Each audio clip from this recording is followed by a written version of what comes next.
Hello guys, this is अभिषेक। दोस्तों, स्वागत है आप सभी लोगों का मेरे चैनल फिजिक्स फैक्ट बाय अभिषेक सेट में। दोस्तों, आज के लिए जो हमारा टॉपिक है वो है kinetic theory of gases.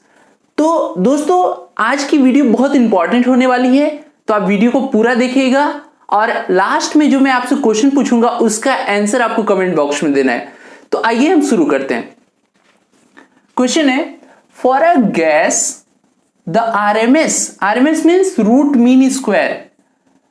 For a gas, RMS speed at 800 Kelvin is n times that at 200 Kelvin. The value of small n is. किसी गैस की 800 केल्विन ताप पर वर्ग माध्य मूल चाल 200 केल्विन ताप की 200 केल्विन ताप की n गुनी है। तो ताप की n गुनी नहीं है, उसके कहने का सेंस ये है कि 200 केल्विन पर जो वर्ग माध्य मूल चाल है उसकी n गुनी है, तो n का मान होगा। तो क्वेश्चन में कभी कभी ऐसे भी दिया रहता है, तो आपको उसको समझना रहता है कि वो एक्चुअली में पूछ क्या रहा है। ठीक है, तो सबसे पहला काम जो है वो ये है कि VRMS जो है उसका वैल्यू कितना होता है, उसका फॉर्मूला क्या होता है। तो VRMS का फॉर्मूला होता है √3RT/m। अब जरा सोचो कि अगर हम ताप या टेम्परेचर बढ़ा या कम कर रहे हैं तो क्या ये बदल जाएगा R? ये तो यूनिवर्सल गैस कांस्टेंट है, ये तो बदलेगा नहीं। 3 ऐसे ही कांस्टेंट है, ये भी नहीं बदलेगा, और मास भी नहीं बदला है। भाई टेम्परेचर हम बढ़ा रहे हैं ना, तो अगर 5 ग्राम गैस है उसका टेम्परेचर बढ़ाएंगे तो वो क्या 10 ग्राम हो जाएगा? नहीं, कभी नहीं होगा। इसी तरीके से कम भी नहीं होगा। तो इससे हमें क्या पता चला? इससे हमें यह पता चला है कि VRMS जो है वो सीधे सीधे T के रूट प्रोपोर्शनल होता है। तो अब एक बार हम 800 की बात करेंगे और एक बार हम बात करेंगे किसकी? 200 की। तो मान लो कि जब 200 है तब इसकी VRMS जो है वो V है, इसको हम प्रोपोर्शनल लगा दें 200, क्योंकि भाई टेम्परेचर के प्रोपोर्शनल होता है तो इतना लिखने की जरूरत नहीं है। हालांकि आप लिख भी दोगे तो कोई दिक्कत नहीं है, वो तो कट जाना ही है। और जब 800 की बात की है तो ये इसका n गुना है, जो चाल है वो n गुना है। तो आप इसको इक्वेशन 1 करके इसे इक्वेशन 2 कर दो और डिवाइड कर दो। Equation 2 divided by equation 1। तो देखो करोगे तो क्या आएगा। अच्छा, इधर डिवाइड कर रहे हैं 2 से 1 को, तो V और V तो कट जाएगा। इसका मतलब हो गया n equal to under root में 800/200। क्लियर है? ये ऊपर है, इसको नीचे रखेंगे, V से V कट जाएगा, ये दोनों रूट में, इसलिए रूट होगा और प्रोपोर्शनलिटी के बाद जो कांस्टेंट आने वाला था वो भी कट गया। अब यहां से n की वैल्यू आ गई √4 यानी 2। तो n की वैल्यू कितनी आ गई? 2। ठीक है, क्लियर है? अच्छा, अब बात करते हैं दूसरे क्वेश्चन की। A gas has gamma equal to 1/4। It is एक गैस के लिए गामा का मान 1.4 है, यह गैस है। तो देखो भैया, दो चीजें हैं, या तो आप इनको रट लो, जो कि थियरी जो है इसकी मैं आपको कुछ दिनों में दे दूंगा। ठीक है, अभी थियरी बनी नहीं है, पर थियरी जो इसकी थियरी है वो जैसे ही मैं अपना रिटन नोट्स बना लेता हूं वो मैं आपको प्रोवाइड कर दूंगा। या तो रट लो या तो थोड़ा समझ लो। सबसे पहले, अच्छा, जो समझना चाहते हैं उनके लिए, रटने वालों के लिए पहले मैं आंसर लिख दे रहा हूं। डाई एटॉमिक यानी द्विपरमाणु। तो रटने वाले तो भैया रट लो, और अब जिनको समझना है वो ध्यान से देखो। पहले यहां मैं समझा रहा हूं, गामा इक्वल टू होता है CP/CV, यानी स्थिर दाब पर विशिष्ट ऊष्मा और स्थिर आयतन पर विशिष्ट ऊष्मा का अनुपात जो होता है वो गामा कहलाता है ना। यानी specific heat at constant pressure upon specific heat at constant volume का जो रेशियो होता है वो गामा के इक्वल होता है। अब डायटोमिक गैस के लिए Cp की वैल्यू होती है 7/5R। ठीक है, 7/5R। और सॉरी 7/2r होता है, 7/2r, और Cp की जो Cv की वैल्यू होती है वो होती है 5/2r, 5/2r। ठीक है, अब यहां से इसको डिवाइड कर दो, तो डिवाइड करोगे तो r से r कट गया, 2 से 2 कट गया, तो 7/5, 7/5 का मतलब 1/4 आया कि नहीं। तो यहां से ये काम भी हो सकता है, आप चाहो तो फटाफट गामा इक्वल टू Cp/Cv लिख दो। ठीक है, Cp/Cv। और एक आपको याद रखना है कि Cp और Cv की वैल्यू कितनी होती है डायटोमिक के लिए, मोनोटोमिक के लिए। ठीक है, अगर आगे कोई ऐसा क्वेश्चन आता है तो उसमें मैं और भी आपको बता दूंगा कि ये वाली वैल्यू भी कैसे रहेगी। तो फिलहाल आप इतना चीज याद रखो, और वहां पर मैंने इसको सॉल्व किया ही है, तो मैं इसको डायरेक्ट लिख देता हूं 7/5 यानी 1.4। तो ये डायटोमिक के लिए होता है ये वैल्यू। ठीक है, ओके, चलिए नेक्स्ट क्वेश्चन देखते हैं। क्वेश्चन नंबर 3 है, at T degree kelvin a particle of mass m of a gas obeys Maxwellian velocity distribution. The average speed of the particle is T degree kelvin ताप पर m द्रव्यमान वाला कोई gas कण मैक्सवेलीय वेग वितरण का पालन करता है। कण का माध्य चाल है, कण का माध्य चाल है, और k जो है वो बोल्ट्जमैन कांस्टेंट है। तो देखो भाई, ये तो एक आपसे फॉर्मूला पूछ लिया है। ठीक है, तो मैं फॉर्मूला बता दे रहा हूं, आप उसको याद कर लीजिए।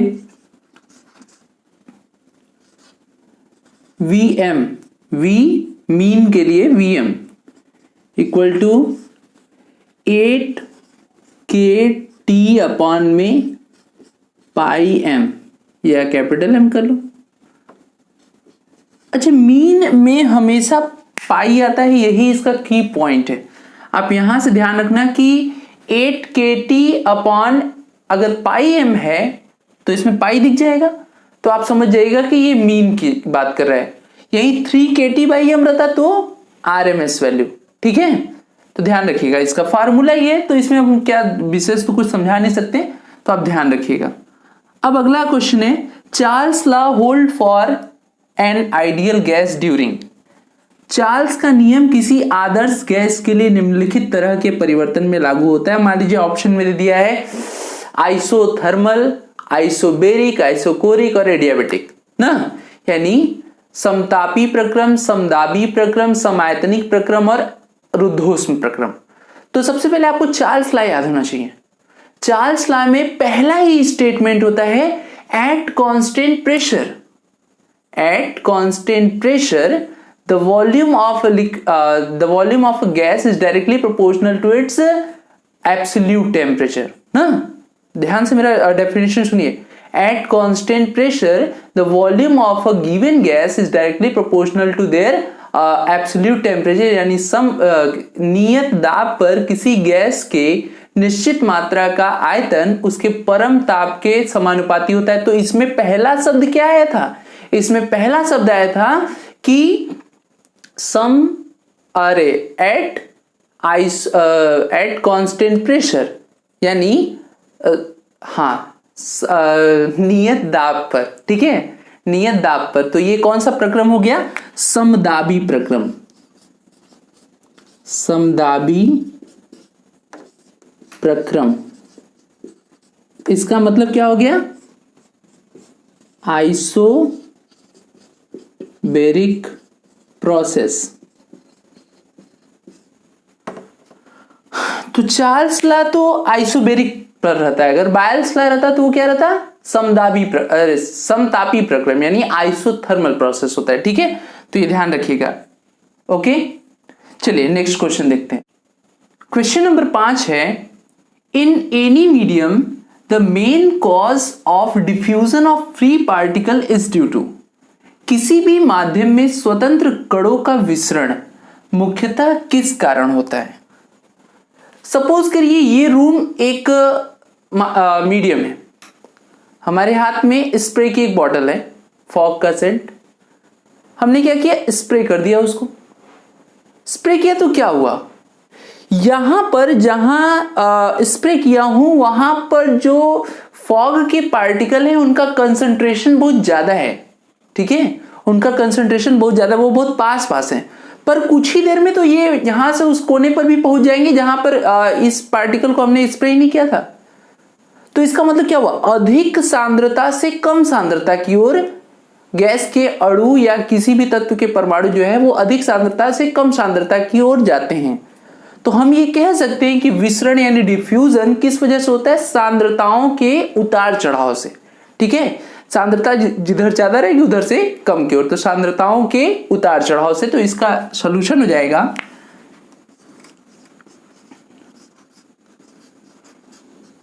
सांद्रता के उतार चढ़ाव से कॉन्सेंट्रेशन ग्रेडियंट ऑफ पार्टिकल, ठीक है। अब देखिए बहुत जबरदस्त क्वेश्चन आपके सामने, if 1 mole of monochromatic gas, इस तरह के क्वेश्चन बन रहे हैं भाई, gamma equal to 5/3 is mixed with 1 mole of diatomic gas gamma equal to 7/5, the value of gamma for mixture is, यदि एक परमाणु गैस गामा, एक परमाणु गैस के लिए गामा की वैल्यू कितनी थी 5/3 ऑफ अरे का एक मोल किसी द्विपरमाणु गैस गामा इक्वल टू 7/5 के एक मोल में मिलाया जाता है या मोल से मिलाया जाता है, तब मिश्रण का गामा होगा, ठीक है। तो देखिए गामा मिक्सचर पूछ रहा है, तो हमें एक काम करना होगा, अब हम इसको कर रहे हैं, आप इसको ध्यान से देखिएगा इस क्वेश्चन को। सबसे पहले गामा इक्वल टू होता है Cp/Cv, आज के क्वेश्चन में पहला यही बताया था, और मेयर्स फॉर्मूला ये कहता है कि Cp इक्वल टू होता है Cv प्लस R, सॉरी यहां नीचे Cv है, तो यहां से क्या मिला हमें, gamma equal to 1 plus R/Cv। तो भैया यहां से Cv की वैल्यू क्या हो सकती है, देखो पहले हो जाएगा ये R/γ-1, इसको समझ लीजिए, 1 को इधर लेकर आए तो γ-1 हो गया, Cv को ऊपर और ये γ-1 को नीचे, तो ये हो गया।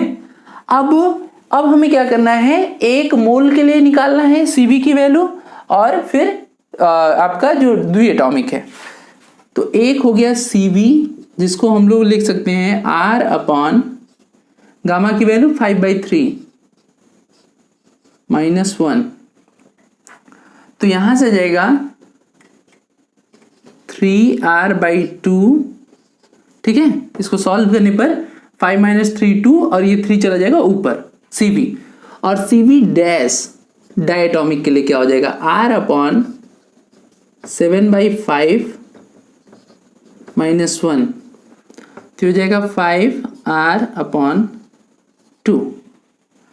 अब Cv मिक्सर निकाल लेते हैं, तो Cv मिक्सर यहां निकाल रहा हूं मैं,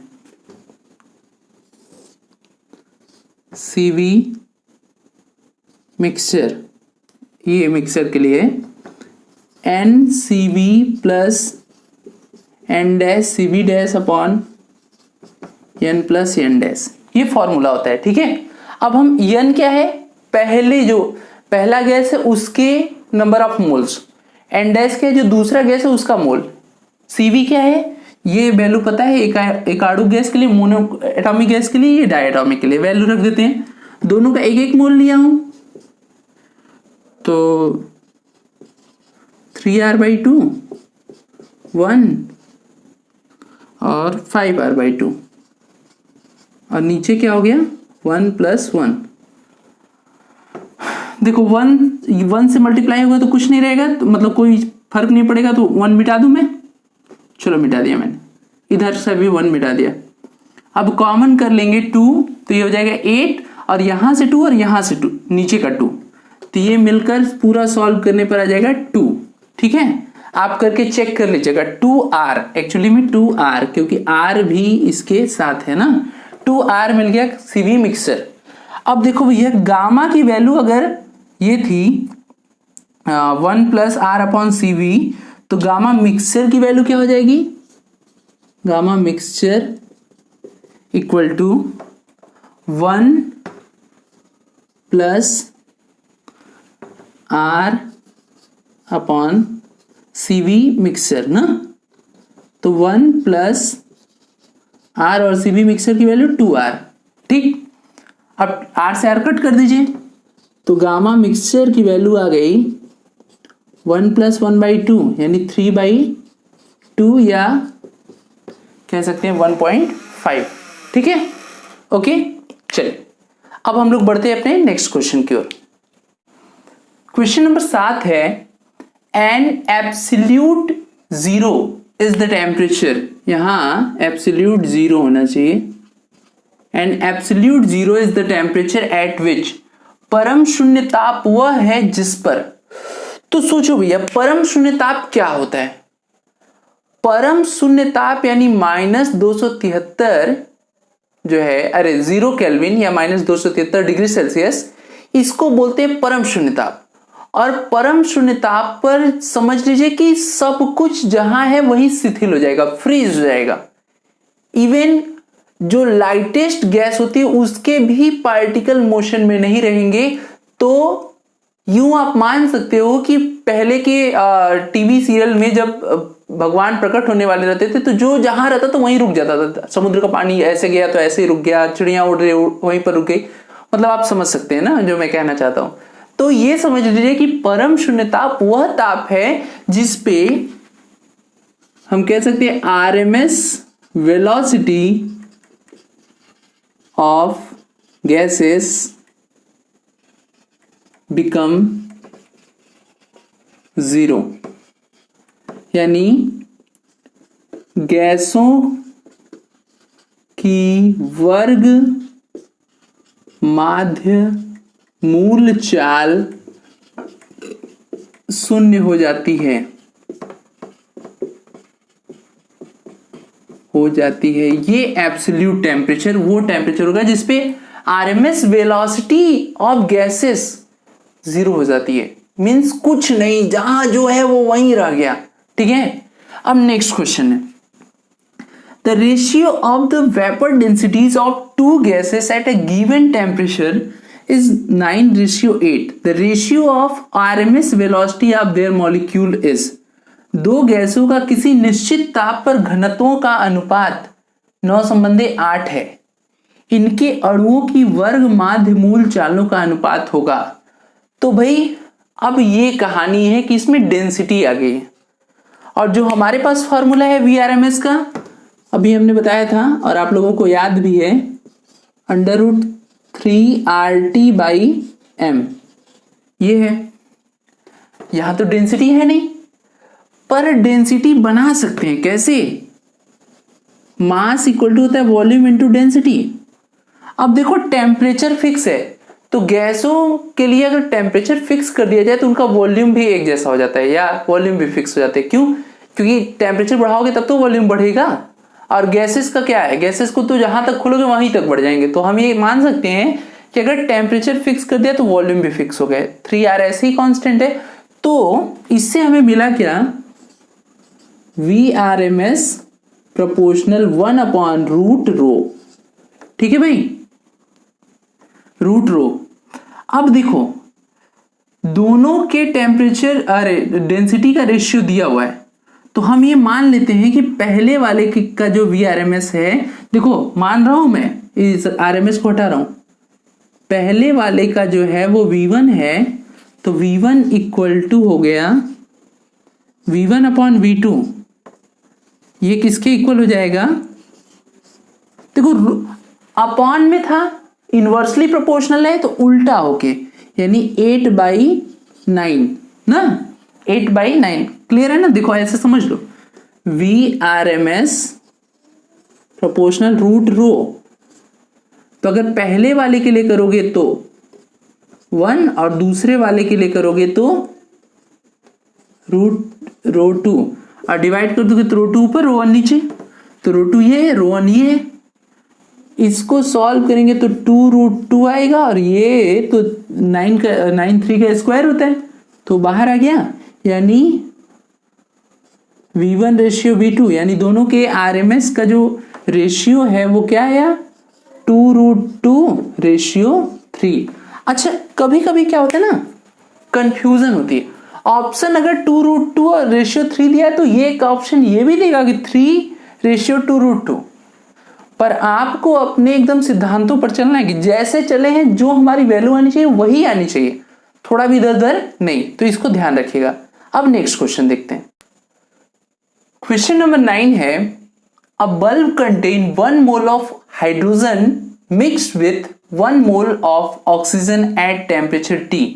The ratio of RMS velocities of hydrogen to oxygen is। ताप T पर एक बल्ब में 1 मोल हाइड्रोजन व 1 मोल ऑक्सीजन भरा है, इनकी RMS चालों का अनुपात होगा। ठीक है, तो देखो भैया गैस है। अच्छा, अक्सर लोग करते क्या है कि जब इस वैल्यू को रखते हैं यहां से RMS, तो वो ये फॉर्मूला लगाते हैं 3RT/m, तो वो उसका अणु नहीं लेते हैं, वो ऑक्सीजन और हाइड्रोजन ले लेते हैं, यानी O और H, जबकि ये दोनों ही ऑक्सीजन और हाइड्रोजन दोनों ही डायटोमिक गैस है, द्विपरमाणु गैस है, इसलिए हम कह सकते हैं। अच्छा, यहां से एक चीज हमको देखो मिला, VRMS, टेम्परेचर सेम है, R और 3 भी सेम हो जाएगा, तो 1/√m हो गया। तो भैया अगर हम यहां से V1 और V2 सपोज करें, या V हाइड्रोजन से ऑक्सीजन निकालें, तो ये रूट में m ऑक्सीजन/m हाइड्रोजन आएगा वहां से। क्लियर है? ऑक्सीजन का मतलब O2 और ये H2। अब ऑक्सीजन का मास नंबर कितना होता है, 16, लेकिन O2 है ना तो 32 और हाइड्रोजन का 2। यहां से कट करेंगे 16/1 आएगा, और 16, चलो करते रहे, 16/1 यानी 4:1। ठीक है, clear? Next question, the degree of freedom for monoatomic gases. एक परमाणु गैस के स्वतंत्रता की कोटि है। अच्छा, ये बहुत आसान क्वेश्चन है, लेकिन कभी कभी जो है वो घुमाने के लिए पूछ देता है, और कोई इतना छोटा क्वेश्चन पढ़ के जाता नहीं, उसको लगता है ये थोड़ी पूछेगा। पर कई बार ऐसे क्वेश्चन देखने को मिले, कई बार तो सोचे सिर्फ यूनिट पूछ लेता है, तब तो आप कहोगे अरे यार इसकी यूनिट इतना इंपॉर्टेंट है, इसलिए इसको पढ़िए। तो एक अणु गैस के लिए स्वतंत्रता की कोटि होती है 3, यहीं पर द्विअणु गैस रहता तो कितना होता, 5। ठीक है, त्रिअणु रहता तो 6। ओके, नेक्स्ट क्वेश्चन देखिए जो हमारे पास आज का होमवर्क है। होमवर्क का क्वेश्चन है, 3 mole of hydrogen is mixed with 1 mole of neon. The molar specific heat at constant pressure is। 3 mole hydrogen को 1 मोल नियॉन के साथ मिलाया जाता है, नियत दाब पर विशिष्ट ऊष्मा होगा। ये आपका होमवर्क है। अच्छा, तो आज की क्वेश्चन के लिए हिंट जो है वो मैं दे देता हूं। अभी जो हाइड्रोजन होता है ये डायटोमिक है, यानी द्विपरमाणु गैस, तो इसके लिए गामा की वैल्यू मैं आज के क्वेश्चन में बताया हूं, तो वहां से आप देख लीजिएगा। और नियॉन जो है वो मोनोएटॉमिक है, उसके लिए भी आपको पता है। फिर आप करेंगे क्या, आप सीवी मिक्सचर निकालेंगे, ये भी मैं करवाया हूं। और जब सीवी मिक्सचर निकल जाएगा तब आपको निकालना है सीपी मिक्सचर, क्योंकि कांस्टेंट प्रेशर पर पूछा है। CP mixture equal to CV mixture plus R करिएगा, किसके फॉर्मूले से, मेयर के फॉर्मूले से। तो दोस्तों ये पार्ट 1 जो है, पार्ट फर्स्ट ये कंप्लीट हुआ। इस वीडियो में मैंने जो प्रीवियस ईयर क्वेश्चन पूछे गए उसको भी बताया हूं, और साथ में 2-3 क्वेश्चन जो है वो मैं अपने से इंक्लूड किया हूं जो मुझे इंपॉर्टेंट लगते हैं, क्योंकि इस टॉपिक से उतने हैवी पूछे नहीं गए, पर जो पूछा गया 1-2 बार जो न्यूमेरिकल टाइप का पूछा गया है, तो उस तरह के क्वेश्चन मैंने खुद से इंक्लूड किए हैं। तो दोस्तों अगर आपको ये वीडियो पसंद आई होगी तो इसे लाइक करिएगा, शेयर करिए, और दोस्तों में चैनल को सब्सक्राइब कीजिए। Thank you.